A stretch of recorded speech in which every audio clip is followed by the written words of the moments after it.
Mike's there. Are we on? Oh, video. Mike's going full video. Oh yeah, yeah. I got this awesome green room in this house we got, and yeah, check it out. That's cool. Ugh, can't even use it.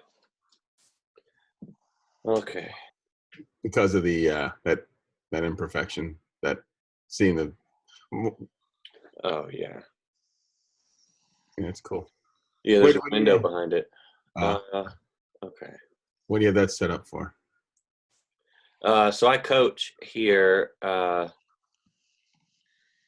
Atlanta locally. The RIA here is there's a bunch, but the South Atlanta RIA, I am the wholesaling super group leader.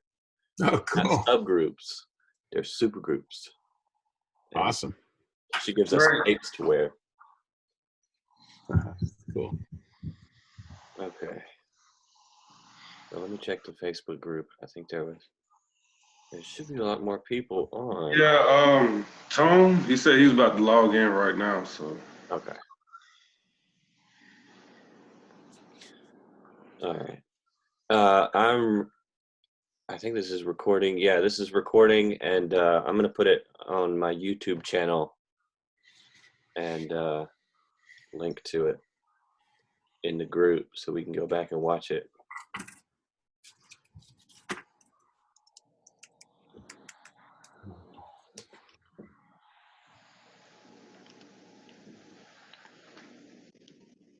All right. Have y'all seen a lot of the stuff that's been happening on Zoom and stuff? What about it? I saw one where this guy was yelling at his mom at an online class. He didn't know how to turn it off. She was just like, "When are you gonna clean your room?" And he was just like, "Shut up, mom." And husbands will like walk in front of while their wife is teleworking and in their underwear and turn around and run into a wall. I haven't seen any of it. Me either.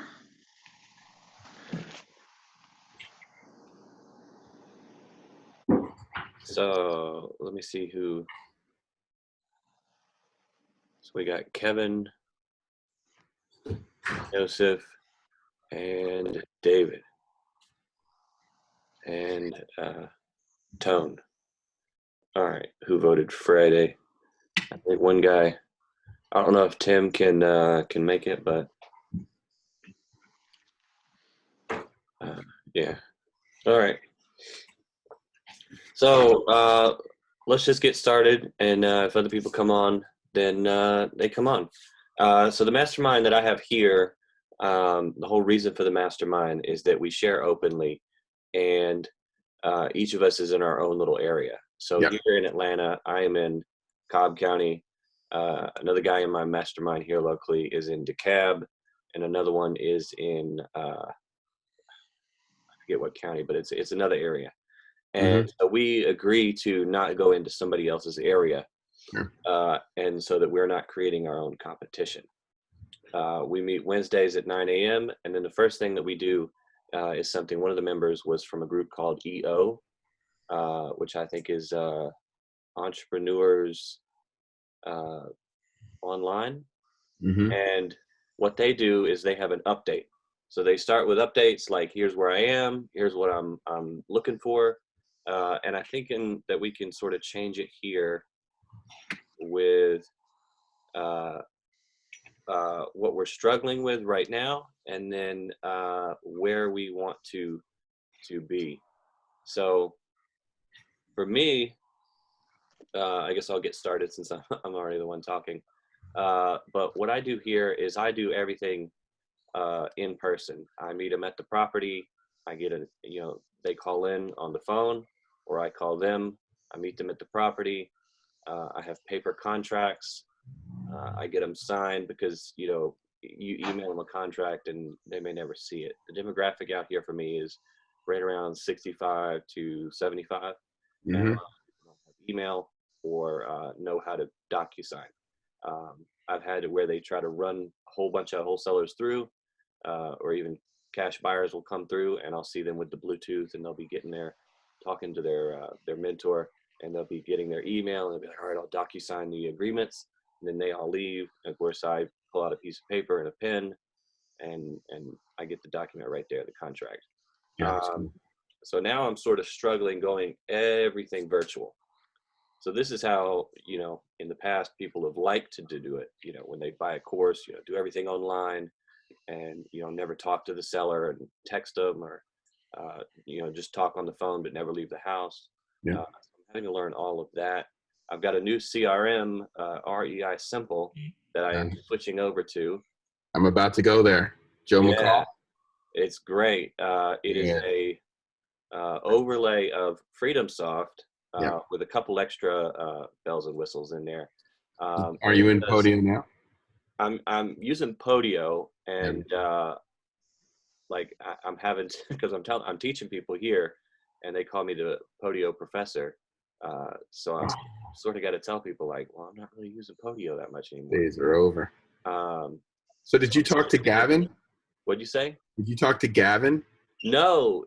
I was going to do this last year, right around October, and they had it where you had to partner up with them to get it and pay like $2,000 for it and get training and coaching. But I didn't need all that, and I didn't want to work with them on it. And I think their main shtick is lease options. That's right.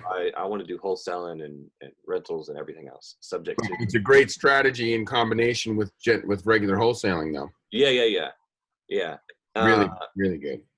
And so I'm switching over to that. And the only issue I'm having is that deal machine.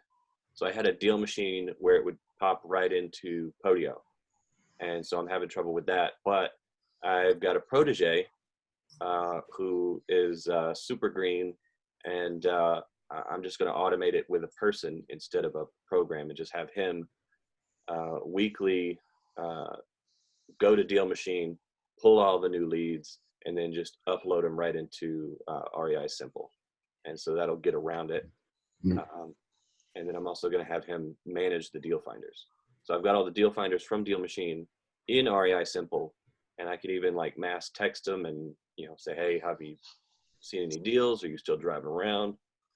And then I just found out that you don't even need to do that. You can upload a list now to Deal Machine, and it will find the Google Street View image for that property. Right. And so you just upload a list, and that's all. You're way ahead of me, by the way. I actually just talked to Gavin. I was about to do the $10,000 mentor thing, and then I was like, nope. I'm just going to get the sort of your path, but you're way ahead of me. Yeah. I called one the other day, and the guy they had a video, and I just plug into all of them, give them my email, see how they coach, Right. So I can see like if I'm need to change mine up. And it was like the guy was asking me about how many credit cards did I have, and I was telling him I'd never done a deal before, and it was expensive. It was like $5,000 for 3 months. And they tell you in the video that, wait for their call, or they won't, you'll miss your opportunity. And I missed their opportunity. And then they called me and texted me and called me and texted me and then of course I saved his number and stopped picking up.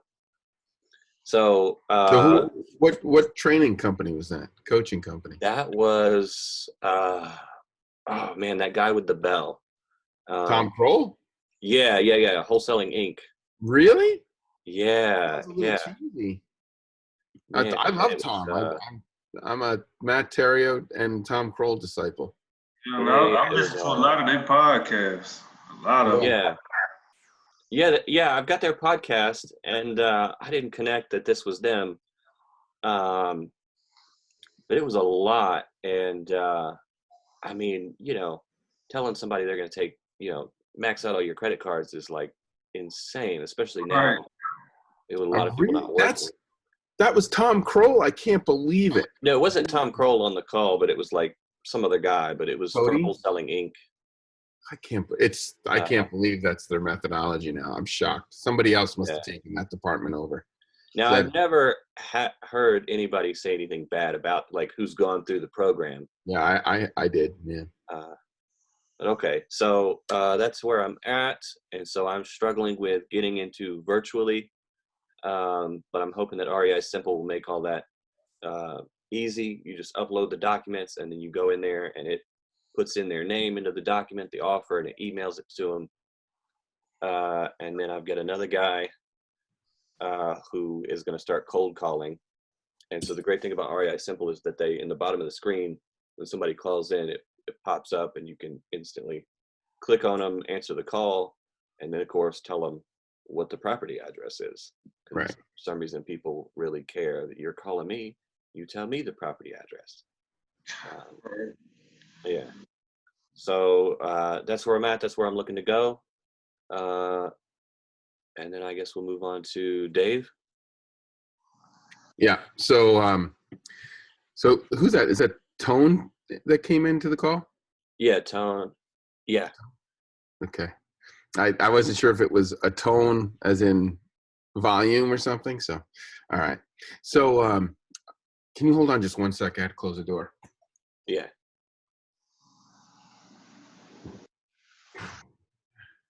So Tone, since you came on late, I'm recording this right now, and I'm going to post it onto my YouTube channel unlisted, and then I'm going to post that link in the group so we can, watch it later.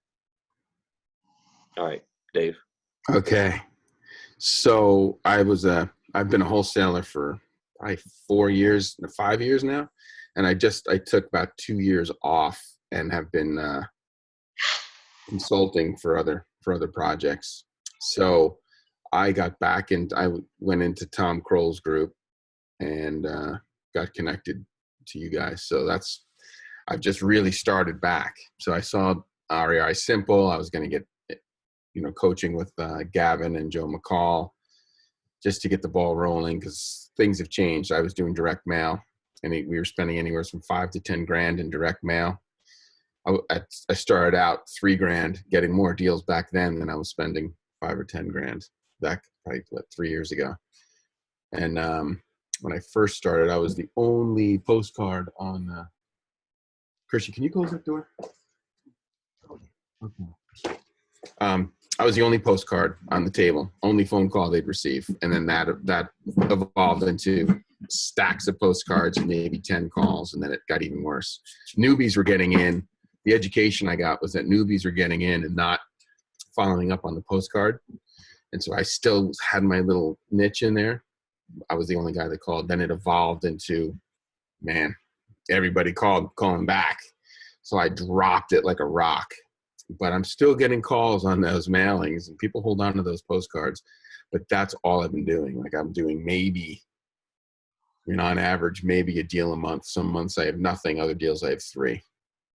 From old, it's all about the follow-up for sure.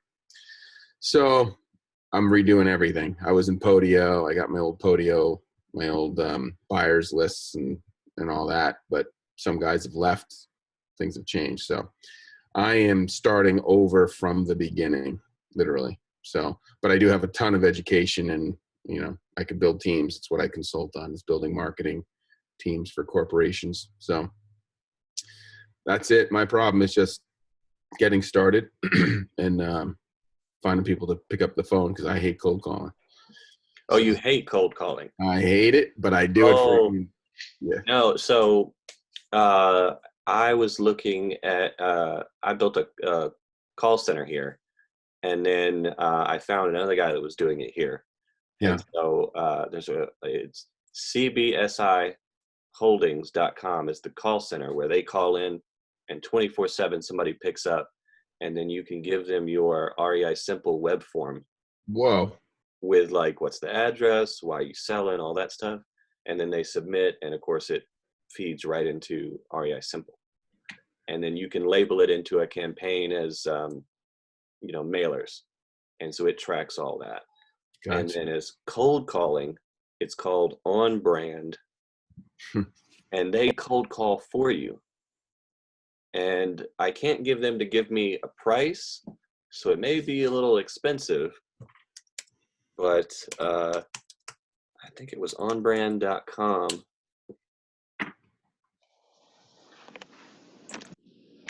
let me get into my, I think it was on, I had to switch to Chrome for a while, but I think it's on my Safari. Okay. And because I had a student, and he was deathly afraid of talking to people. And so.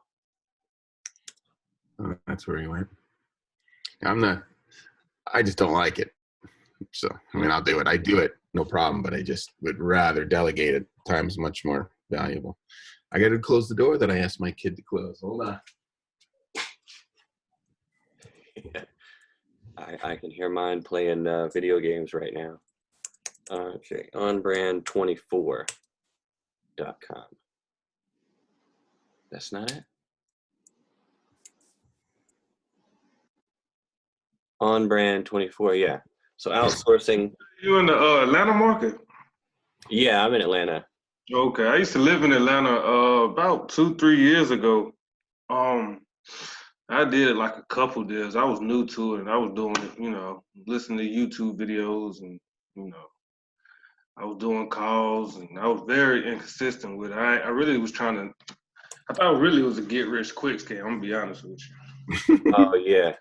When I started really getting my hands dirty with it, because I come from a construction background. I'm a welder, and I'm just I was trying to get my hands dirty, see how I was really moving. But a lot of this is really, you got to follow up. You got to call consistently, no hiccups, make sure there ain't no holes in the bottom of the bucket. Like it's really way more than I thought it was gonna be, which I'm okay with. And it's a better business for me because it's like you can really do this anywhere. So I was like, okay, well, that's the only reason why I stuck with it so long. Right now I'm focused on cold calling mainly. I want to do cold calling. I've been calling at least about 300 people a day recently. Are you using Mojo Cells? I'm using Red X. They got a $1,000 too. Oh, okay. It's all right. But yeah, I've been calling about 300 people a day. How's that going? Right now I'm at 10%. 10% of Picking up? Yeah, picking up 10%. That's great. Not interested. That's it's I got the list from PropStream. I got it from PropStream, and I cold called them. Right now, I'm working on the delinquent list for Forsyth County and Guilford County. I'm about to start calling to them next. And Can I tell you, I was on my Mastermind Wednesday, and one of the guys went through the crash in 07, and he said that he went to the courthouse to evict some of his tenants. Yeah. And the courthouse is closed, so you can't evict them. And so he's got tenants that aren't paying him. Yeah. And then I've got 2 Facebooks. So I've got a professional Facebook and a Facebook with all my people. I used to work at Walmart. And they are like angry and they're not paying their rent. And they're like, I mean, there's memes and stuff about it, like, ruining the house. So I would say a good list would be that absentee owner, or a tired landlord list. I was doing a lot of absentee owner when I was down there in Atlanta, and the pickups was, I was really inconsistent. So a lot of them deals that I was getting, they fell through the cracks because I wasn't staying up on them when I was supposed to. Absentee owner, it was going. I bought those lists from List Source. Yeah. I had a lot of people that actually called me back, but I didn't close on some of those properties because I wasn't being consistent, like I said. Yeah. If you, I don't know if REI Simple does repeating tasks, but if you get a Podio account and you create it and tell it that you're in real estate, or if you've already got one, you can download the top-rated real estate app suite. And if you can take that list that you pull that you're calling and upload it in there, and once I would do people that you've already called. So once you get done calling that list, you can put it in there, and you can set in a repeating task like every week. I mean, I don't know, like right now I'd probably do like every week.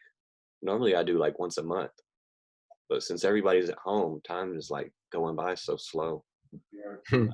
And it'll remind me about other stuff too. Like it'll be like, call this one lady to check up on her dog's birthday, and they'll be like, oh my God, I can't believe you remembered. Right. And So, and I mean, it'll repeat forever. And Podio's free. So, Yeah, I like Podio. okay. Tone, you ready to talk? Oh, there he looked frozen. Hello. Hey, Yeah. how you doing? Oh, Hey. All right. So, do you want to tell us what you're struggling with right now, and where you're trying to go in your business? Okay.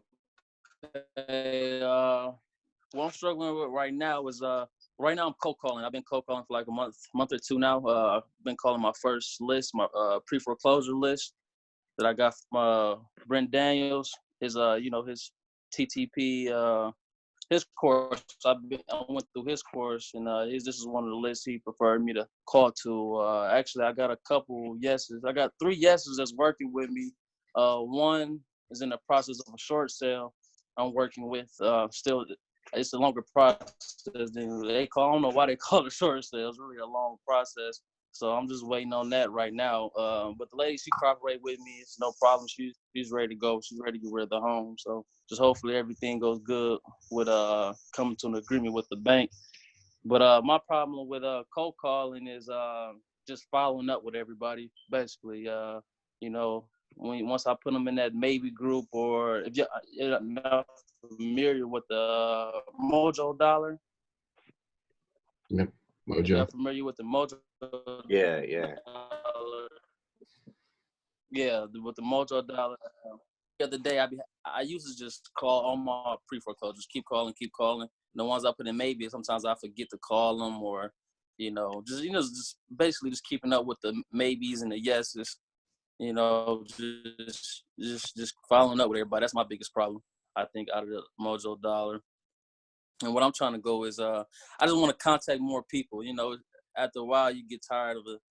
No one's answering. Everybody giving you the runaround. It's just a lot, and then it's time consuming. So, and I also have a job. So as soon as I get off work, I try to get on here at least try to get 3 hours on my Mojo Dollar a day. So that's where I'm at with it right now. So just keep moving forward.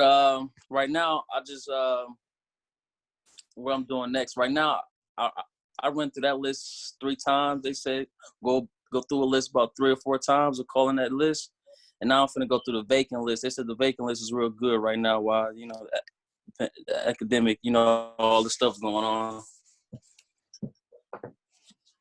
So, yeah, that's kind of where I'm at right now with it. Okay. So, I've been doing ringless voicemails, and so I think that would be the way to reach more people. Because what it does is it sends a call, and then it sends another call like a fraction of a second later, and of course that goes right to voicemail, and then the first call hangs up, and so it literally just drops a pre-recorded message on their account. And I found a website. It's called Call Loop, and I think this is the site where they call you about like trying to sell me pacemakers and stuff. And my student loans, and I've never been to college. You said it's called Call Loop? Call Loop.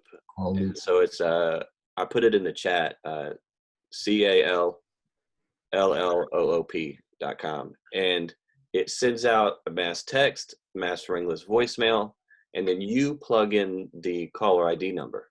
So that could be like your Google Voice number, your voice over IP number. For me, it's my Freedom REI Simple number. Doesn't REI Simple send out texts? It sends out texts, but that's not. So again, my demographic here, now I don't know about where you're at, but it's all old people. So 65 to 75. And so a lot of them don't have phones. And when I skip trace it, it'll tell me, if it's a landline. So I'd say about maybe 60% are landlines that I end up skip tracing.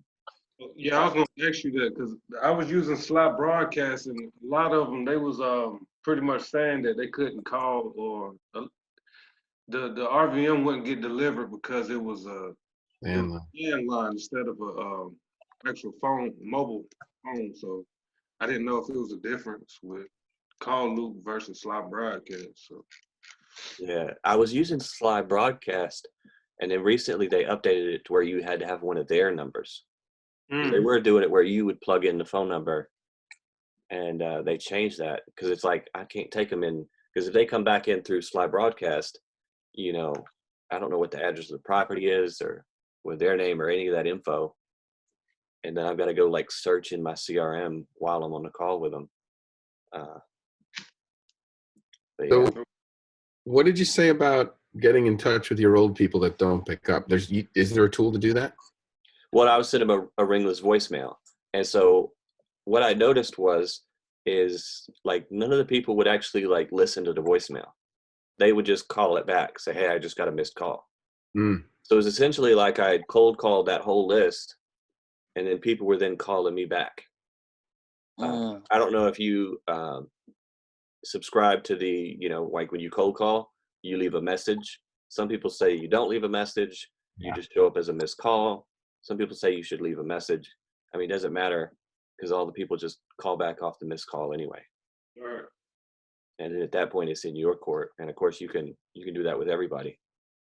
I mean, a whole big list all at once. And then I text people in REI Simple. And the reason for that is like, because, you see it on your phone, hey, I want to buy your house. But a lot of people just don't pick up or just don't listen to anything that they don't have it already in their phone, have that number in their phone.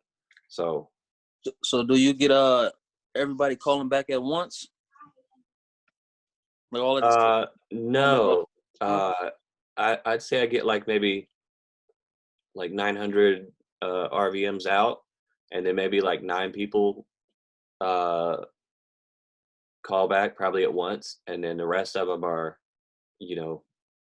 maybe all throughout the day, like at night when they're like at 7 p.m. when they're checking their phone and they see, oh, I got a missed call. So it's pretty dispersed.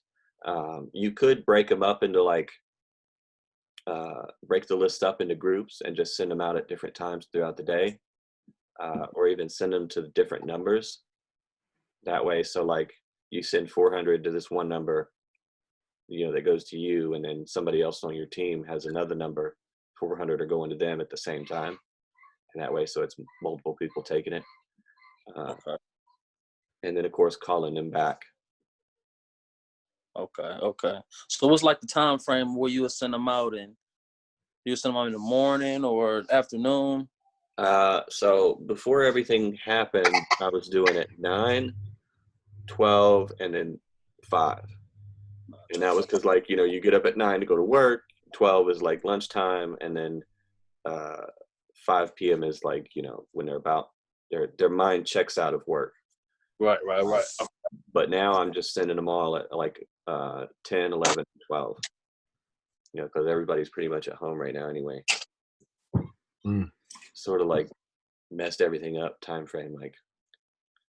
And people are picking up too a lot more when I'm cold calling people. Yeah, I noticed that. Yeah, because everybody's at home. Right. But where I'm struggling at is,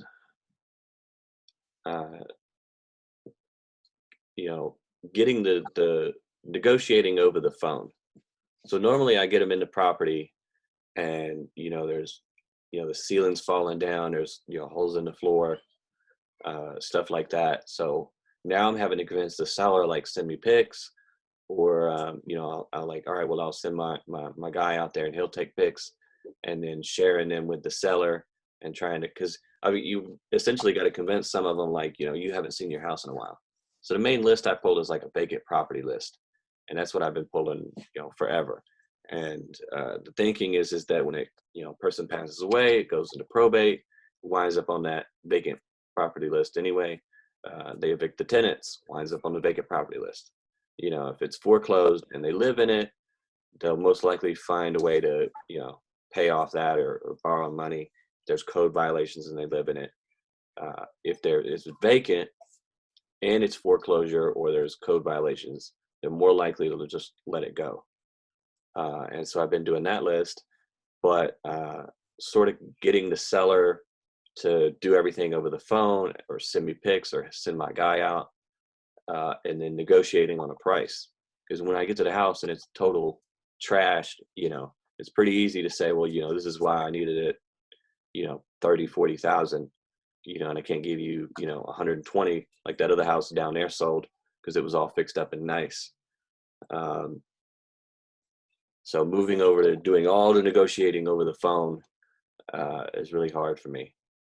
I've heard people say they when they see a property, they send an offer, like a legitimate offer, through an email, and their conversion rate go up that way. Cause I'm going to the properties too. I'm not doing everything virtual, so that's basically what I've heard about that. Everything I've done virtual. I mean, everything I did was virtual, and I have the paralegal from my attorney's office was my bird dog, and now she's my bird dog again, and she's unbelievable. I mean, she's just knows everything. She's since left to be bird dogging for me full time. She loves it. She's great. And I also saw doing virtual, guys are using drones to do the outside. They have somebody to go run the drone. There's companies out there. Oh, yeah, I got a drone, yeah. And then the other, to look at the roof and just to go around, now to just go to the property, not getting out of the car, especially for the older people. They're really afraid. Then I saw Todd Toback on Tom Kroll. They're paying $40 for a tablet, sending it through this for the old people. They show up in their hazmat suits so the old people are comfortable, and they hand off the tablet ready to go, and they just say, hit that button, and they go around with the tablet to do the inside for now, on for the COVID virtually. But for me, I mean, when I first started, there was no screwing up a deal. It was whatever 5 years ago was. It was motivated seller. You just can't screw up, virtual or not. I'm in Vermont, and that was before Nikki, and people were just motivated. I've had several people say, take the effing keys. Her son died in the house, divorced in the house. They go there, and house is trash, but it's beautiful location. Just take the house. I didn't have to do anything. I lent her. She disappeared after the closing, but I lent her money for a storage unit. She just disappeared. So I mean, it's a variety of different people, but you can't mess up a deal.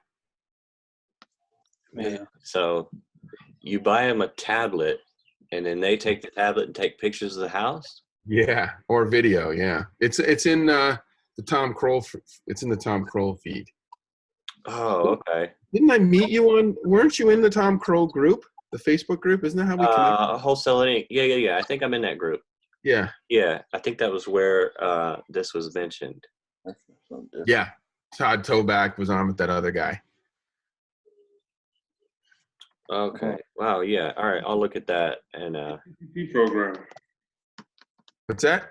How much is the TTP program? Brent Daniels, TTP Wholesaling. I don't know. I think he's just a coach in Wholesaling Inc. Oh, okay. Oh, I see his videos.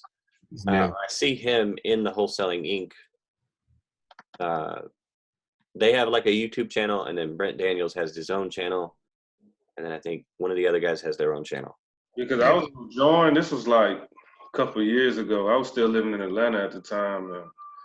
When I heard the price, I was like, "Oh no, I can't do that." The price was real high, and I couldn't afford it at the time. So yeah, I think Brent Daniels' program is like about 3,000 to 3,000. Wow. His program, yeah, he give you a rundown of how he does things with TTP.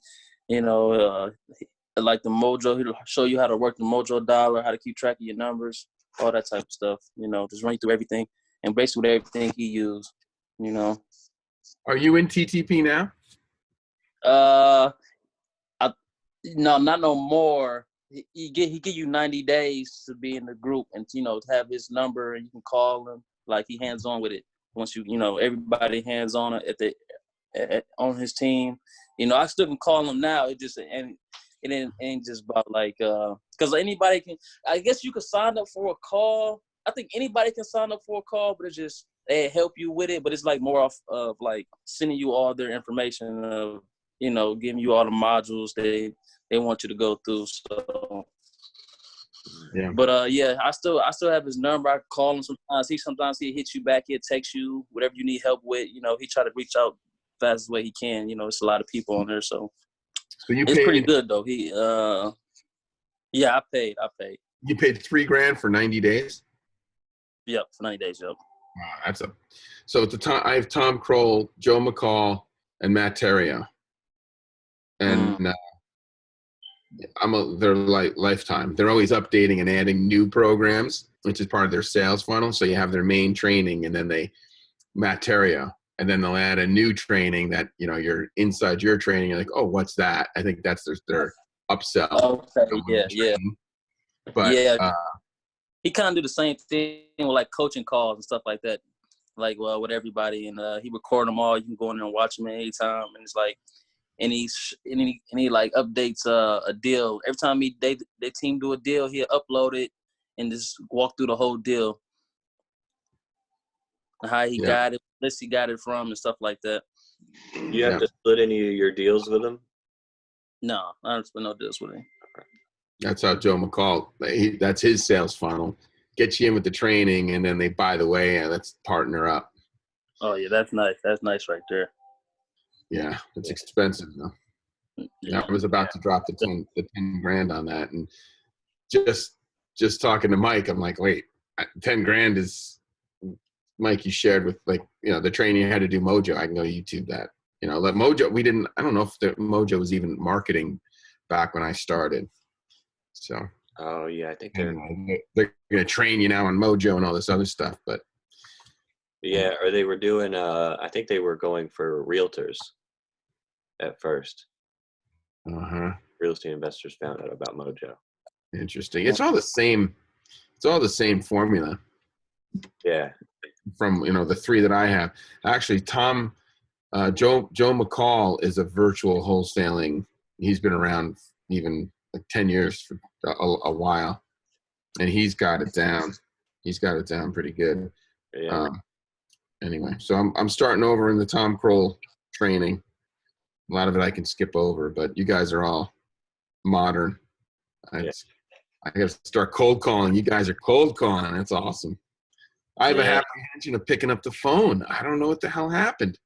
I don't want to get yelled at or something. I don't know what the hell it is to get motivated to do it. I love it. Once they're on the phone, I'm rolling. I dig it. It's great. But picking up the freaking phone, little pansy, you're gonna yell at me. Yeah, man. I used to be nervous, man. I used to be afraid. I just said forget it and just got to calling everybody. Man, I didn't care what their reaction was. I just calling. Yeah, I'd get a wrong number and have like an hour-long conversation with them, dude. I mean, like my wife will send me into Walmart to get she'll be like, you get eggs, you get bread, and that's it, and you leave. And I'm like, this ain't even our Walmart. And then I'll be coming back like an hour later, and I'll be like, yeah, I met 2 more friends. Like. People in there, right? Yeah. Maybe like when you pick up, you just say like what the truth is. I've heard this one a lot where you say, "Well, I don't know you, you don't know me. This is Mike Watkins." Like I say my full name because people think they've got like power over you, or if they don't know, like if they just know your first name, they'll sort of be guarded. Yeah. Say, I'm looking at this property, 123 Main Street. Like, do you know the owner? Would they want to sell? And then of course they say, oh yeah, that's me. Oh, that's a good one. I position it like, I don't know everything. Because when I get the call and it's like, hey, Mike Watkins, I'm like, yeah, I'm here. And they're like, we want to buy this 123 Main Street house that you own. Immediately I'm like, well, how do you know that? Like, how do you and then I tell them like, well, I've just called a bunch of numbers, just want to see if you're interested in selling. And it sort of goes on from there. And then if I hear kids or something else, I like to pick up on stuff. But I'm sort of struggling with that as well, like talking on the phone, because usually when I'm at the property, I can see stuff. Like I can see they've got a big red G on the side of their truck, and I'm like, oh, what's that stand for? Gator? And Yeah. I don't know much about sports, but I know like what teams hate each other, and you know, so I can sort of like fake my way through some of that. Right. Yeah. What Tone said is is good. Like part of my issue is just picking up the friggin' phone and then dialing the number, ring, ring. That's the worst part. Then they pick up. I'm like, oh no, and then it's gone. Then I'm like, hey, how you doing? Right. Good. Yeah. It's Dude. just that freaking dialing the number. Tone, you're the man. Just pick it up. Just It's pick as it simple up. as that. Yeah. Like right now, Especially you get you a script to follow or something, you know, keep going over and over, just get in your head, you just keep saying the same thing. You just get used to it. Like some people gonna come on there and say fuck off and all type of stuff, but you're gonna be like, okay, so you don't want to sell your home. Okay, have a good day. I'm sorry about that. You know, have a good one. right. You know, my thing is, I don't know. I don't have been in this business for a long time. I don't know everything about properties. I'm not gonna say I'm the expert, but I know how to, you know, make people comfortable with me, you know, just, you know, build a relationship with people. At the end of the day, I call like I'm trying to help someone, so I think that help that like works for me when I'm calling. It comes like, through. help you out. Yeah. Yeah, I changed my business a while ago to Mike's House Help. And so like Facebook page and everything. And so on there, I tell them, hey, you know, go to Mike's House Help. And I just share like how to help people. That's and good. So the script when calling people is, you know, how can I help you with your house? And so I changed that from, you know, we buy houses, or, you know, we're, you know, and so people are a little bit more okay with that. And then it opens them up to, you know, take over payments, lease option, all that other stuff, because it's not just us buying it. Yep. But that's good. So Kevin, like when you put all the numbers into the Mojo dialer, like it calls them for you, right? See, yeah, I got Red X, Red X. And when I put it in, upload the list, whatever you want to call, set up a dial, it'll call 3 people. And it has a disposition on it. So if they interested in the seller, you can put interested. They not interested, put not interested, or callback time, or no answer, or left a voicemail. You can put any disposition that you came in contact with that seller. So that helps me keep track of, you know, how many people I'm calling a day and how many people who picked up, and or what the relationship was when we had the conversation. So that's what helped me a whole lot, really. Because at first I was cold calling up for my Google Voice number, and it got really messy fast. So, you know. Really messy fast. Yeah, I've heard coaches reacting to that. Like, don't do the Google Voice thing. No. I did, of course, but. Ooh, I had a student calling from his actual home phone landline. Oh, and I was like, no, dude. Like, I was lucky because like nobody had like, you know, they were sellers and they were vacant property. But man, I was like, dude, they could have found you. Like, should have. Like, people are crazy, dude. Yeah, I had a guy who put his real phone number on bandit signs in my area. A friend of mine. Yeah. No, sir. A friend of mine still has hers up and it's faded. And I'm like, why don't you take it down? And she's like, no, it's a testament. And I'm like, well, nobody's called it. And she's like, oh, no. And I was like, well, it must not be in a good spot, you know? I was doing that too. I think it wastes a lot of, besides that, I think it just takes up a lot of time. Just keep dialing everybody's number, especially when people not answering after a while. Like, dang, you dialing a lot of numbers. You wasting a lot of time. As far as the Mojo dial, it just call for you. No one answers. You can click on the side, no contact, or bad number, or they send you to a fax, bad number, stuff like that.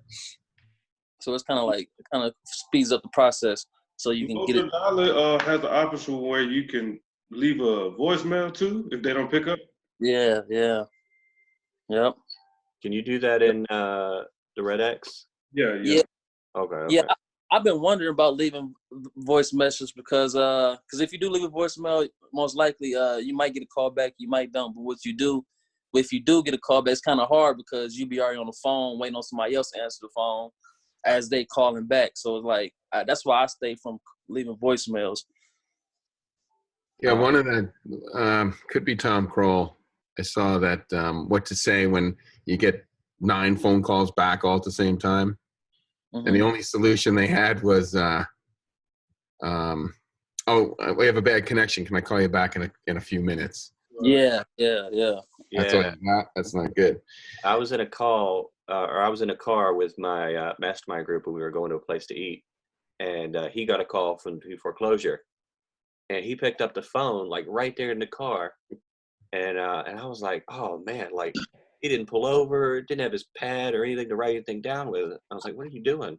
Yeah, it's He trouble. said, hey, I'm in a meeting right now. Can you text me the address of the property, and I'll call you back. I'm driving right now. And they were like, yeah. And I was like, wow, like you just pick up and say that, like even if you're not in the car, like. Yeah, but like, once you get, I'm afraid of losing them. I mean, just they'll text you, but then they get 10 other phone calls. I would be like, send me your address, I'll be right over. If I was down in Asheville, I would forward that to Nikki, and she would go right over. Because I mean, in the end, man, there was a line of guys. You know, it was like a doctor's office waiting to see the homeowner. It was bad. So, yeah, but it's true. It's amazing that people will. That's a desperate person too. If they're going to send it right then and there, that's a really good indication they're ready to go. Yeah, or it's a real pile of shit and nobody wants to go see it. One of the two, you know. That might be a good thing though.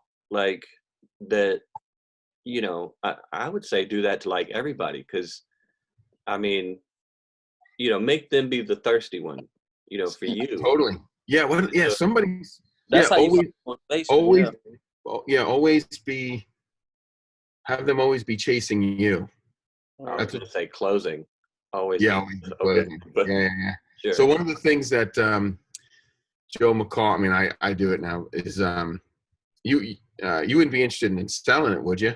So always be having them chase you. You wouldn't be interested in selling it, with you. And there's another thing that to find absentee owners that aren't on the list that your competition is on, you go into Zillow and you do your searches inside Zillow, and if it's recently posted and it's empty, if it's for sale or for rent, depending upon which category, if it's empty and it's a new photo, that means it's not rented. And if it's for sale and it's empty, that means 9 times out of 10, they have 2 mortgages, and they're just going to put it out there. So and the numbers at the bottom of the Zillow listing, and those are really hot, at least in Wilmington, they're good. And I just saved the $99, by the way, because that's all I paid $100 for that one. I think it's PropStream, where so it's $97 a month, and then it's $20 extra to do this like see if it's sold feature. And I put my whole list in there. So we pull them out. We pull the list out of like driving for deals, the Deal Machine app. So we pull all the deals that Deal Finders put in, and I put it in there, and it says like whether it's sold. It had like 5 of them were listed. I mean, that's pretty expensive, but I mean, you could just go to Zillow and do it. But it was nice to know which ones were listed, had liens on them. You know, obviously go after those first, and then some of them had negative equity. I don't even know if you could. I know I can do stuff with like no equity, but I don't know about negative equity. Well, negative equity is wholesaling lease options. That's a lease option deal. With no equity, there's a way. It's in one of the trainings I just got. Yeah, there's plenty of ways to. Yeah, there's definitely ways. And that's a good segue. I pasted in a YouTube video of my coach, Matt Terrio. You guys heard of Matt Terrio? Sounds familiar. Epic Real Estate. He's the guy that got me my first deal. He's awesome. But he's just talking about having more, you know, now's the time to take advantage, you know, Robert Kiyosaki style, you know, like now is when opportunities are rising. This is when people are starting to buy, when other people are freaking out. And so basically he's talking about having I think what he's talking about is he's talking about having a bunch of strategies. And so that's why I went into wholesaling lease option stuff, because then there's sandwich deals where you can be, you know, at the beginning with a deposit, $5,000 deposit, in the middle for the rent, and at the end when you sell it for the homeowner, you mark it up. And he talks, so anyway, that video that I shared with you is me. It's in the closed Facebook group. Yeah, I'm thinking like, if there's negative equity, isn't their monthly payment more than what the rent would be? I haven't done it yet. Yeah. Or is that just like the loan on the house is more than it's worth? Because I'm dyslexic, and so numbers, I'm really bad with numbers. That's why I do vacant deals, and that's what I focus on. Is so there's no numbers, no mortgages. Right. Right. Negative equity could be that they took a home equity loan out on it. Oh yeah. And that the mortgage is probably higher than usual. But I know that divorced people have, they'd have great credit otherwise, so they get divorced, and then they want to buy a house, but they can't right now. So they're searching. They're good people otherwise, and they'll pay more they'll pay more in rent if they know that at the end it's their house, and they actually behave much better too. Heard that a ton. Now then, the other question is, right now with only essential workers being able to work, aside from some other stuff, like how do you get a tenant? Like, you say like we only take people that are essential workers, or and I don't know if it's long-term rentals, at least, and I haven't gotten involved in it in Nashville or Wilmington yet, but if it's long-term up here in my county, it's okay. And then healthcare workers and stuff, it's okay. Short-term rentals are okay. I have a short-term rental. What's that?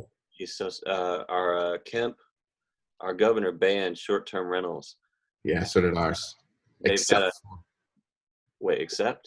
Except for, so I have a little guest house on the other side of my property, and I put in on our local listserv, I have a short-term rent. I said 6 months to a year, and people swarmed and said, no. You can for healthcare workers and long-term. So if I just said so what I did was long-term, and then people are calling me and saying, can you go short-term? Sure. So that's what. Oh yeah. Yeah. So you can't do it through Airbnb then? No, actually, I have someone coming this weekend who's been quarantined, and right through, I told him to cancel it because my town's watching all the short-term rentals. Yeah, somebody from Boston. I'm like, where have you been? What short-term rentals are weird.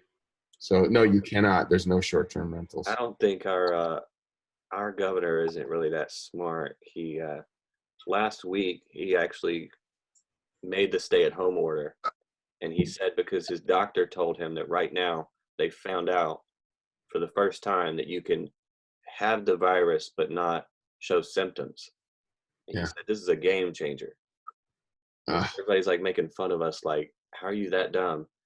I don't know that he would. I know there's a couple states where they have like a program, like because I was going to get a property up in maybe Boston or New York. There was a lady flying up there, and I was like, "Are you sure you want to be flying right now?" Mm-hmm. So I did some research. They have a program up there where, like, as soon as it's on Airbnb, it searches the property, so they know. But I don't think here they would ever find out. And he didn't say anything about nurses or first responders or anything. I don't even know if he'd be able to look it up. But what's amazing is that we're in the middle of getting educated and don't realize it. Like right now, I don't own any long-term. I don't own any rentals except for my little guest house, but I plan on buying more. And the education part, whether I end up being a long-term landlord, investor or not, but future guys will, just to be a source of information would be, if you have a decision to make on renters, make sure that those renters are doctors, nurses, garbage men, Home Depot, right? If there's a tie and it's someone that's like a software developer for some nonsensical company, or a nurse, choose a nurse all day long because they'll always have a job. Yeah. right? Or a governmental worker. I was thinking about subject, what was it? Section 8. Yes. Because if you move them in there, wouldn't the government just pay it? Yes. Because they're not actually halting payment. I think in like one country halted mortgage payments, but here they're giving us the money, and then we just turn around and pay the mortgage. So I was like, well, so Section 8 should still be paying that mortgage. That's right. And then the person, doesn't matter if they're out of work or not. Like, and most people on Section 8 have food stamps, and then with food stamps are getting the maximum amount. So it seems like that's not the recession proof, but the lockdown proof way to get pandemic proof. That's a great idea. Add that to the list. I have a buddy that owned a Section 8, and he was always braggy about it. Like, he loved it. And then he had a dead body. It was just it was a heart attack or something. The guy lived alone, but it's like, there's always a dead body in the Section 8 was the joke. But yeah, Section 8. We're going to get there, boys. You guys is that the ultimate goal, is to own rental properties for you guys? Yeah, for me. Yeah. Yeah, for me, definitely. Yeah. I did in 07. And so I didn't go through that market crash. Yeah. And everybody that I talked to, that I find out they went through that market crash, that's what they say would have saved them, is if they had rentals that were paid off, like no mortgage payments. That's sort of been like my goal, is to just get paid off, collect rent. But now, they're struggling to pay the rent. Yeah, well, I don't know. Yeah, in New York, it's a total rental free. He has to pay. Crazy. Man. But then Airbnb is like so much money. Like, so I think I'm just going to do Section 8 on any new rentals that I get. And then after this is over, I'm just going to turn them all into Airbnbs. I mean, because it was like 150 a night to 250 a night. I mean, right before all this happened. I mean, it's insane. We had enough to pay the mortgage, and then we had an extra, like, we were getting 3 times what the mortgage was. So 3 times. That's pretty good. And then we would have a lady that would come over there and clean it, and she was linked up with the Airbnb calendar, so I never even had to talk to her. She would just show up when the guests checked out. We had a Ring doorbell on there with cameras and everything. I mean, it was so good. So do you still have it now? I've got it now, and one in Decatur in Atlanta, and I think we're going to convert it to Section 8. So I'm partnered up with that on another guy, and we just took over the mortgage. And he just calls in as like the lady's grandson and pays it. We got to fix one of the things. We had a tenant come in there, left a week ago, and scratched up the floor and stole some stuff. And so we got to get them to pay us that payment back and then fix the dishwasher. I don't know if she did messed up the dishwasher, but it was broken. And so we got them coming. So I guess when we do Section 8, we could probably charge them plus the Section 8, because it's all furnished. It's got, furniture, beds, all that stuff. Yeah. So how are you guys running y'all comps? And just basically go around the property, or? Well, since I got REI Simple, it does that. Like, you click on comps, and it looks like MLS Access. What does that? REI Simple. Oh, okay, yep. Like the sidebar, it says comparable sales, and it brings up bed, bath, square feet, all that stuff right there. And then before that, I was using Zillow. And you scroll down, and like on the right side of the page, there's recent sold stuff. But I missed the FMLS. Like, it was so good because you could just put a circle around something and just say, so tell me all the 3 2s in this within half a mile that sold, and it would just tell you. See, a lot of my numbers were like, when I first started doing it, and here recently too, I get a property. It could be a 3-2 or 3-1 with 1,500 square feet, and some of the properties might have an attic, with no basement, or vice versa. They might have a basement, no attic, or it could be one level with no basement. I use them both as comparables, but you know, buyers will be like, well, you can't use that as a comparable because Right. you know it don't have a basement, or you know what I'm saying. So Yep. that's why I So want to make sure my numbers is like pinpoint, so I don't have to go through that issue no more. so what are you doing now, Kevin? Say that again. What are you doing now for your comps? Old method, Zillow, or I can go to PropStream now since I started using PropStream. I like PropStream pretty much. It gives you, you know, the mortgage or whatever, but I go to PropStream and pretty much do my numbers with comparables that's around that area. So Yeah, I use PropStream. I do all my numbers off PropStream, all my comps off PropStream. Comps on PropStream. Is it dedicated to looking up comps? say that again. Is it like, I mean, do you go in PropStream and like, does it have like a comps button or a comparable sales? It Yeah. has a section, but I don't know how accurate it is. I really don't want to go off of that, but not necessarily where it can. I don't know. I don't trust the numbers. I'm gonna be honest with you. I just rather pull it up house per house and see around that area, see which one. Oh, okay. That's why I do it anyway. Cause They've got one here called Privy, and PRIVY, is that just and it links up with Podio, so they've got a Zapier Zap, and so it'll just automatically tell you what, you know, the comps are. And I think it's like, I want to say it's like 97 a month, but it's dedicated to just looking up comps. So it's just comps. Yeah. Yeah. So I would just stick to Zillow. you put it in the notes, privy. Yeah.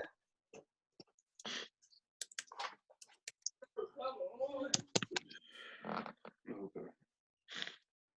I had to check into that. I was using a free service called, I don't know if y'all heard it or not, iComp, What is it? but I'm not sure how accurate it is either. So iComp? iComps.com. iComps.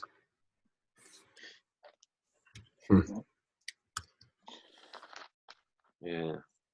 So I was at a real estate investor, I think it was a RIA meeting, Mm-hmm. the main meeting, and I went in and I was talking to a couple realtors, and I was asking the lady, like, I get some people that, don't want to sell to me. They want to list it. They don't need a whole lot of work in the house. It may need like, new carpet or some paint or furniture. And, can I pass those leads off to you? And a guy in my mastermind told me to say this. And she said, yeah. Just pass them along to me.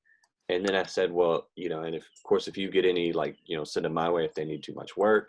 And then I was like, well, wait, can I check up on the value and make sure that, I'm not sending you trash.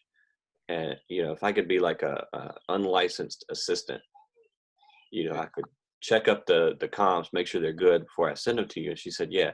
And the text she sent me was her account and her password. And so I was logging in as her, and I was so scared, like getting in there. I was like, don't mess with nothing. I could see like listings over in the corner, and I mean, it was nerve-wracking, but it was like MLS access. And, I was going to get my wife to be a realtor and get access that way. Well, you can get access. I have access here and down there for $60. You just got to buddy up with a real estate agent. Well, per month? Oh. Year. Okay. I think it was a year. Oh, okay. So you pay in. All right. Yeah, so just buddies, There's, I didn't think of that. Okay. Yeah. And then then she's not a realtor anymore. So I was like, okay. So I got to find somebody else. Because I don't want to be a realtor myself. I don't want to have a license myself, because then there's all this extra stuff you got to go through. You got to tell them, hey, I'm a realtor. Yeah. And the people here can't tell the difference. Like, they would call in and be like, give me your offer. When can we list it? And I'd have to explain to every person, like, I'm not a realtor. Well, I had in there, I had a question that said, have you ever listed the property before? When they would call in, when I had a call center, Mm-hmm. they would think I'm a realtor, and I'd have to explain to every single one, I'm not a realtor. I don't list it. We pay cash, close quick. It was all that was on there too, but they just saw, was it listed when they called in? Hmm. Yeah. Uh, Do any of you guys do one of the pre-foreclosure lists? yeah, I do. Yeah. Mm-mm. I'm gonna Yeah. start though. Only thing about the pre-foreclosures I have trouble with is I was taught to ask them about the last statement. They have the paperwork of their last statement they paying on their paperwork, and that's the only thing that really be slowing me down. Some people say I lost it, I can't find it. I don't know. People that don't know exactly how much they owe. I wonder what's like the fastest way to figure all these numbers out. I think you can go to the GS. Well, here it's probably the G is for Georgia, but it's GSCCA. And it's I think it's like 20 something a month, and then you pay per paper that you print out, but you just don't print them out. But they have all that mortgage information, the last sale date, like was it a quick claim or how was it sold? So it's the clerk's office. Yeah, the state clerk, and they've got all that on there. Okay. And there's a form you can get. I think it's a standard form where you can talk to the bank on their behalf. And if you get that signed and faxed over to the bank, you can then talk to the bank directly and say, well, how much is this? How much is it a month? All of that stuff. Yeah. You don't want to mention that, you're buying it or anything like that. Okay. Yeah, because I don't move, because I work with I have two realtors I work. One realtor, she a short serve realtor, and what she do is she just called the bank. Once I get a agreement with the seller about purchasing their home, they assign over their rights for me to talk to the bank personally on their bank. Yeah. I don't do any of that. I will get, the two that I've done, one lady just gave me her login information on the site, and I just started logging in and paying it. And then we've got the deed on that property. So she signed over the deed. So if there's anything goes wrong, I've still got the deed. And then this way, technically it hasn't been sold. They, I guess, assume that she's still paying it. And then if the thinking was that if the market crashes, like it is now, and that mortgage payment goes up, we can just still walk away from it. And the other lady, the guy calls over the phone and pays it. And that's how to do it. Okay. Yeah. I have another realtor too. Like back to getting the comps. He had just sent me all the properties in that area that's being sold on the market. So he had sent me a list of like say I'm trying to buy whatever property I'm trying to buy. He had sent me comps that he have on MLS and just send them right over to me. So that's kind of how I help. So I get my comps off the prop stream and my realtor that I got on my side, and that's about it. I just go based off them numbers, and I kind of be accurate as much as I can. Yeah, I used to be able to get properties where I'm talking to people and they want retail for the property. So it's just establishing a relationship with these realtors to make sure I can get these comps. I want to get in good first. I want to get in good with a realtor, but the way I was doing it back then, see, I don't know if I'm pretty sure you got to contact the right people, but when I was talking to him before, it was like I can establish a relationship. We cool, and I give them the properties in return for the comps, but I'm not sure how I should go about it doing it now or. Yeah, lucky for me, this was like a family of a friend, so he didn't charge me nothing. He wasn't looking for nothing. At the end of the day, if I get a property in the contract, he'll find a buyer for me. We'd do it like that, So he really just a helping hand. So I kind of looked up on him, just being a friend of the family. So that's how I got the realtor. I don't feel trash either, so you know. My guy in Asheville, he's a full-on real estate agent. He might be a broker. He's just an agent for Keller Williams, but he's also an investor. So he finds his own deals. So he gets me in anything I want because I fed him deals. As long as I guess what I'm getting at is to find a real estate agent who also is an investor. Mm. And then you can also say, hey, I'm selling this house for $100,000. You can add your fee right on top. That'll motivate him. That's how, right? Yeah, so he can work with you. Yeah. There's a RIA here where they have speed dating, and you show up, and I'm sure like a bunch of realtors would be there. And, I mean, of course, it's a RIA, so they're all real estate investor friendly, and then you just meet a realtor there that's got deals, and give them that same spiel, like I've got properties that they want to list. I'll shoot you properties, you shoot me some, and then if I can get comps on some stuff. Maybe the other way is if you've got a family member that doesn't have a job right now, if you pay for them to take the real estate test or the course, I think they have to take a course and then they have to take a test to be a realtor. Yeah. And then you could just have somebody on board. I was going to get my wife to do it, but she wasn't interested in being a realtor or even taking the test. And I was thinking, well, what if I take the test? But then I found out like you'd actually have to show up to listings, and of course they'd see me, Yeah. I'm not Lindsay, but maybe that's something you can do. Yeah. All right, boys. I gotta go. This is really good. All right. Well, I think we're going to end it here. If anybody doesn't have anything else they want to go over, and one more question. What Yeah. How much are spending a month on a RVM on the Ringer's voicemails on the what app is it? You said Call Loop. Yeah. So Call Loop, it's 10 cents a ringless voicemail. 10 cents. And then it's 5 cents a text. That's a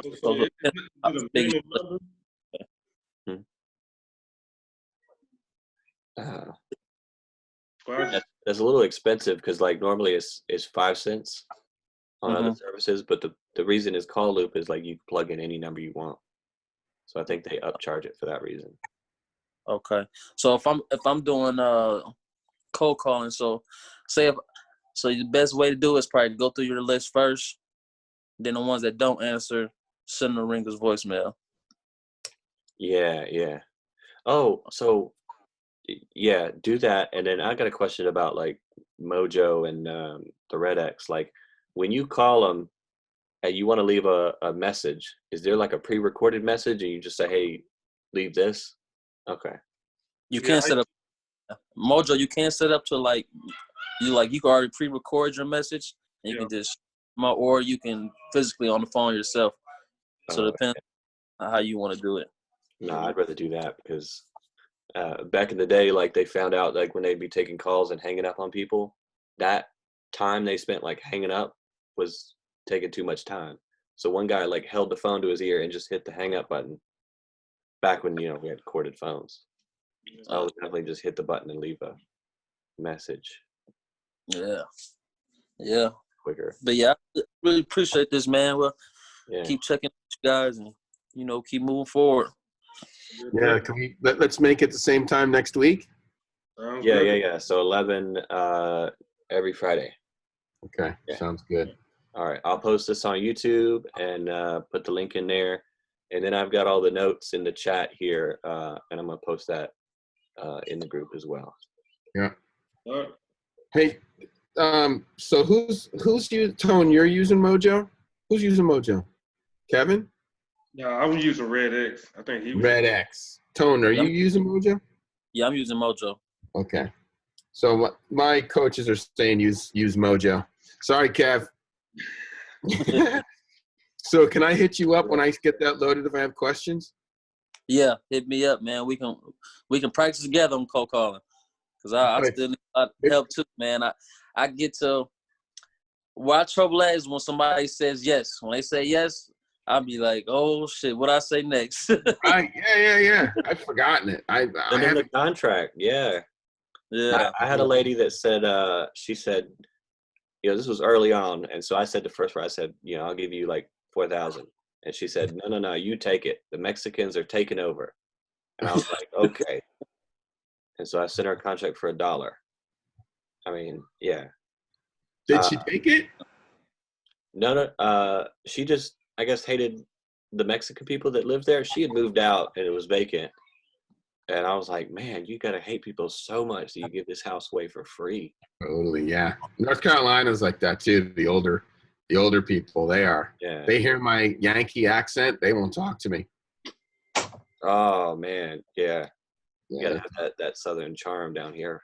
that's right. I got to adopt that accent. So what was I going to say? So Mojo, does Mojo or the Red X, do they record the calls when you make them? You got that option.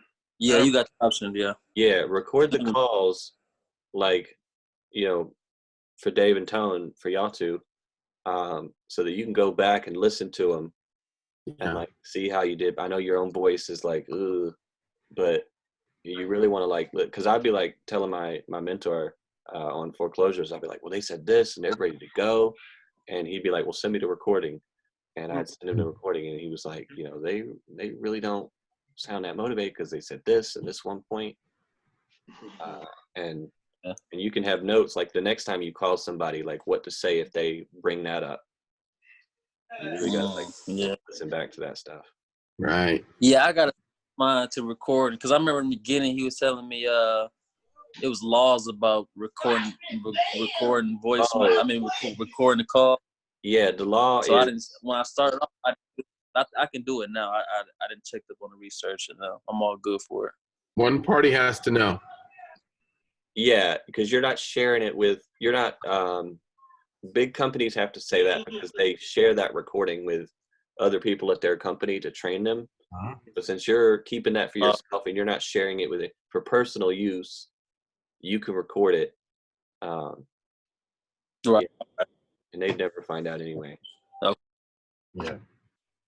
Gotcha. So Gotcha. for every call, even the people that say no or hell no, or do you just record the ones that say yes, so you can pretty much go through, pre-qualifying sellers and stuff like that? I record them all. Yeah. In REI Simple, when you make a call, I think they're just all recorded. So you have like a feed of like a call, and then you can play it, and then you have text back and forth, all in like a real-time feed. I would always record them because, especially when you get somebody else on board doing calls for you. I just watched a video this morning about Max Maxwell, and he had a guy on the call. I think it was called Podcase was the video, and it was really great because it was this guy, and the guy was like ready to sell, but the guy making the call didn't pick up on it. And so yeah, you really got to record them all and listen to them. Okay. All right. So, I'm gonna post this in there and post the link up, and I'll see y'all next Friday. Wait a second. Wait.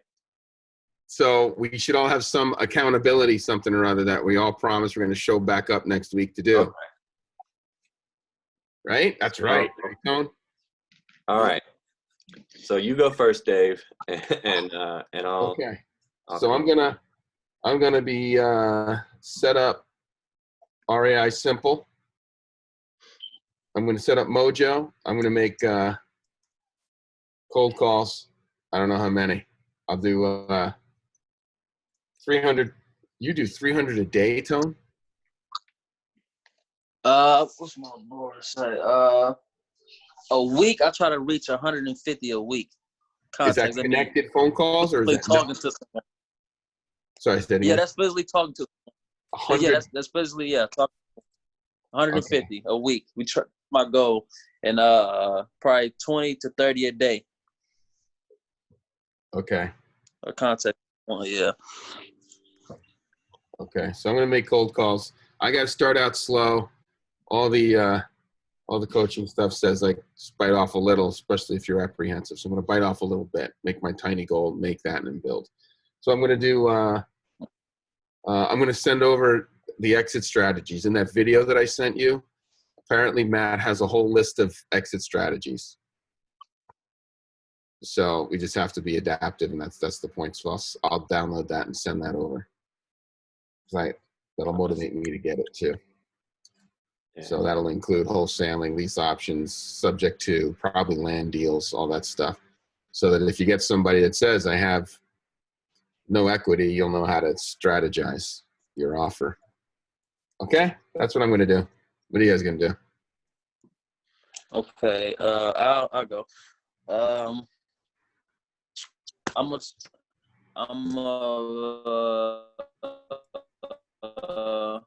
start my ringer's voicemail after I went through my list the first time. I'm gonna start the ringer's voicemail, probably call and try to get up to at least 150. Like I told him, 150 per week contacts, and try to get at least one yes per week. At least one what, Tom? On my cold calling. At least, Oh, good deal. at least one yes on cold Okay. calling. At least one deal. Yeah, a deal. Yeah, at least one deal per week. Okay. That's my goal. Okay, Kevin. Right now I'm probably about to get to 100 contacts, and I'm almost done going through the list that I'm going through. So I want to set up. I want to get back on the RVMs and set it up to where I can go through my list at least one time too. Because the way I got it set up, I'm going through the cheaper version to go through to get the skip tracing, and then for all the numbers that I don't have, I'm gonna get better skip tracing. You're going to get a better skip tracer by next week, Kevin? Yeah. I got one for you. REIskip.com. It's the best I've seen so far. They do lists, and then they do individuals, and it's I think it's the company that Max Maxwell bought. But as soon as you upload the list in there, like in like 5 seconds, it already skip traced the whole list. And uploaded it all in there, and it was 15 cents per skip, successful skip. And then when you do it one person at a time, they give you like mortgage info, and then in the spreadsheet had secondary owners, bed, bath, square feet, had all this extra stuff I didn't even know what the mortgage amount was, what the mortgage company was. And you don't even need the person's name. You can just plug in addresses. I was using Max Maxwell program one time. I was doing something small just really to test it. I sent in 100 and got, I don't remember the amount that I got back. It was probably around 80 something. But the number, they were sending the numbers and the emails, but they weren't accurate at all. At all. Like it was terrible numbers. And He said on the website that he bought this site. I think it was fairly recently, like maybe last year. Okay. Because they seem pretty accurate to me. They give about 3 numbers per contact, and then one of those numbers ends up being the person. And then in REI Simple, you can just tap them as do not call. So the other ones, we just put do not call on them. So we find out it's them. Okay. Hey, is skip tracing through back skip tracing? Yeah. That's pretty good, but they give like 8 to 10 phone numbers per person. I think REI Simple is the only one I've seen where when you upload a list, they have a slot for like that many numbers. The last one I was using was calltext.com, and they only had like 5 different phone number slots. So you just had a bunch of phone numbers that you couldn't do anything with. But it was 30 cents on batch skip tracing, and I was using them, and then I think they went down to like 20 cents a lead, but it's every lead no matter what. But I did find I had Honey on here find a code for me, and the code was TTP. It was 18 cents. Yeah, so it takes money off a batch. So I think it ended up being cheaper than REI Skip. Try. But you like REI Skip the most? Yeah, I love it. Okay. Okay. And okay. And so the list services that you guys are using, Right now, I'm using DataZap. what is DataZap. it? DataZap.com. I put in a lot of numbers. You can get right now it's 125, and you can get up to almost virtually as many contacts as you want to. I put in the last time 3,000 people. It was still $125. So I've used it before, and it's pretty good. So, pretty good bang for your buck. So. Okay, that's good. Mhm. All right. So we got as far as Kevin's account, Kevin's stuff. Kevin, what's that site again? DataZap. It's 2 P's. We'll put it in. Okay. That is that. Boom. Good, Trace. For your list. All right. I got set up RVMs and then skip trace people better. Yeah. Okay. All right. So now it's my turn. So I need to get better at doing everything virtual. So negotiating over the phone, and negotiating the whole deal over the phone. So I think I've got a book that I might reread on that topic called Never Split the Difference. Yes, I've heard of it. Yeah. And he does it all over the phone. I never really put it into practice so much because, I'm just meeting them at the house in person. But I think that might be the perfect book for negotiating over the phone right now. And there's a couple other people like Claude Diamond on YouTube who does a lot of cold calls and stuff, and the entire negotiating over the phone. So I'm going to reread that book, and then I guess just start cold calling myself, and get my feet wet, start trying it out, make mistakes, and then all of them will be recorded, and I'll just have to go back in and listen to them. Okay. Mike, I have that membership to Joe McCall. He's got phone calls on there. I'll see if I can get him to you. Okay. Joe McCall's coach. So he's got recordings and Joe McCall's all about virtual. That's his whole thing. Yeah.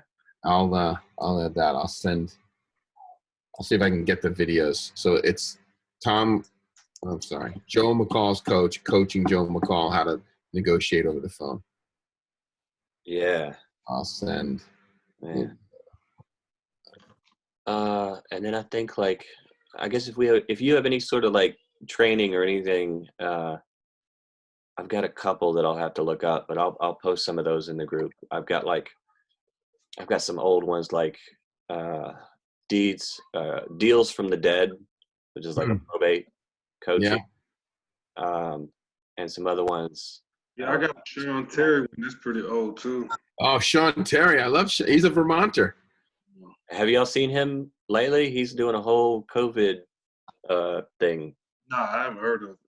He's selling his new he's got a CRM, but it's also a coaching platform, I think.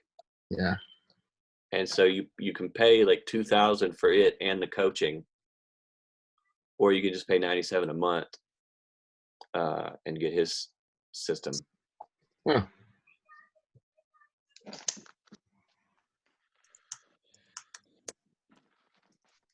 Okay. Just What'd you say? Can you say it again? You said it deals from the dead. This is It a book. Deals from the Dead. It was who was it? It was the original Freedom Soft creator made it. But it's just a bunch of old recordings. I think maybe when podcasts first came out, but it was literally just going down to the courthouse and doing some deals. Oh well, I guess you can't do that because the courthouse is closed. Yeah, I've been like where I'm from. Probate is a big thing out of where I'm from. So I'm really trying to go at that list. So I'm just trying to figure out what's the best way to Now, grab all of that list together. Because we can get it off. When in Milwaukee, Wisconsin, we can get it off the site of just everybody that's filed for probate, yeah, and so that's what I'm just trying to get that list But together. Try to the hit that problem list is one time. they can't sign a petition or file a petition because they can't actually go to the courthouse. So there won't be any new probate leads to look up. So you may just go back like To the years old, back and just yeah, maybe ringless voicemail all those people or cold call them. They may want to sell it now because I know a lot of people are like, well, we're going to keep, mom's house and keep it in the family. But right now, some of those people might be because, well, you should probably just check up on everybody again right now, all your old leads. But it's my prediction that when this is over, there's going to be so many probate leads that we're not going to know what to do with because some people are dying in their homes. They're getting sent home with the wrong medicine, all that kind of stuff. yeah. And then they're going to be filing their petitions all at the same time. And then there's no foreclosures either. And then I'm thinking some of these people are going to get their $1,200 check and they're going to spend it on whatever. And then 3 months from now, when we get out, they're not going to have that money to pay their foreclosure. So I think that there's 140 right here in my county.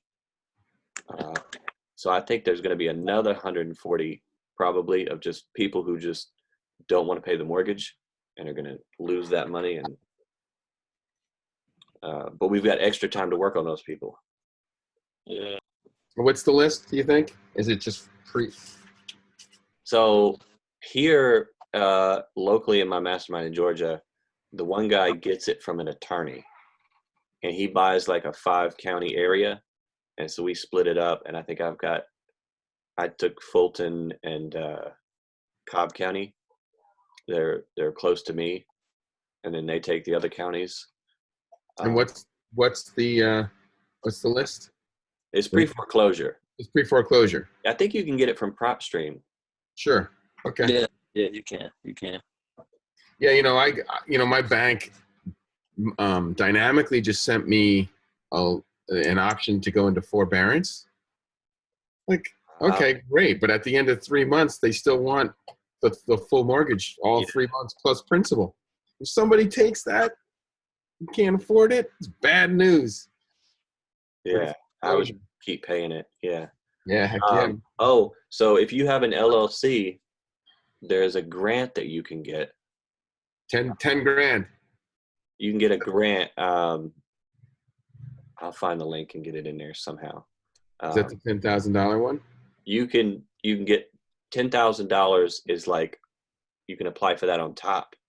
So one guy got 23,000. Wow. But if you have an LLC or a business that's obviously not performing anymore, and I've got one on a property with just me in it that I had to do because I've got other properties, but I'm partnered up with other people on those. So fingers crossed, it might come in. I mean, but that money helps, And Yeah. I'll keep the LLC. Yeah. Hey, send me your emails. I'll send you I have this. I have all my logins for my classes.